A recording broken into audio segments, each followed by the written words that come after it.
महाभारत का युद्ध जितना बड़ा था उतना ही इसमें रोचक तत्व भी थे।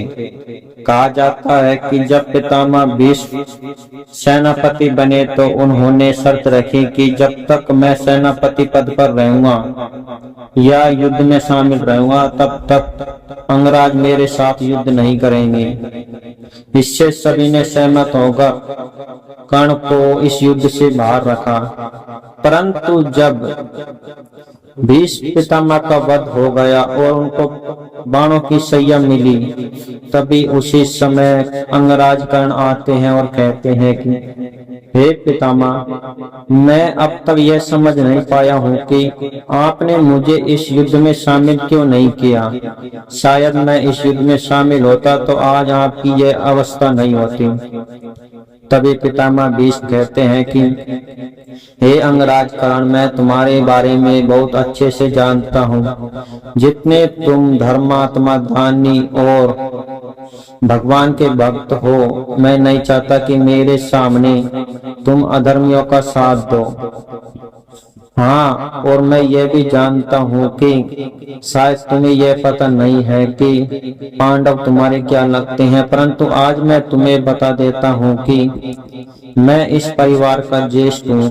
कोई भी ज्येष्ठ ये नहीं चाहता कि उसी के सामने भाई भाई आपस में कट के मर जाएं। इसलिए मैं आपको बता देना चाहता हूँ कि पांडव आपके छोटे भाई हैं और मैं नहीं चाहता कि मेरे सामने आप उनसे आपस में युद्ध करें और आप दोनों आपस में लड़कर मर जाएं। ये उस परिवार के ज्येष्ठ के लिए बहुत ही शर्मनाक घटना होगी जब उसके सामने ही उसके पुत्र आपस में लड़कर मर जाएं।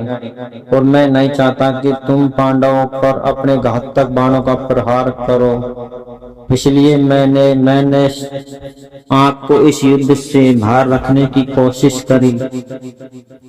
परंतु यदि तुम चाहते हो कि तुम इस युद्ध में भाग लेना चाहते हो तो मैं बता देना चाहता हूँ कि पांडव तुम्हारे छोटे भाई हैं। यह सुनकर अंगराज कर्ण के पैरों से जमीन खिसकने लगी और उसने सोचा कि मैंने तो पांडवों को मारने की प्रतिज्ञा कर रखी है। हाँ, परंतु अब मैं उन पर अपनी घातक बाणों का प्रहार कैसे करूंगा, क्योंकि वो तो मेरे अनुज हैं। वो बड़े का कर्तव्य होता है कि अपने छोटे भाइयों की रक्षा करना। अब मैं इस धर्म संकट में आ गया हूँ कि मैं दुर्योधन का साथ दूं या पांडवों को प्राण दान दूं।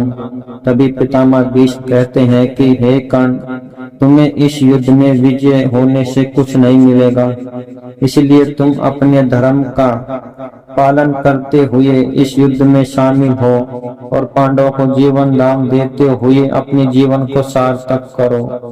अंगराज कर्ण समझ गए कि अब उनका भी इस संसार से जाने का समय हो चुका है।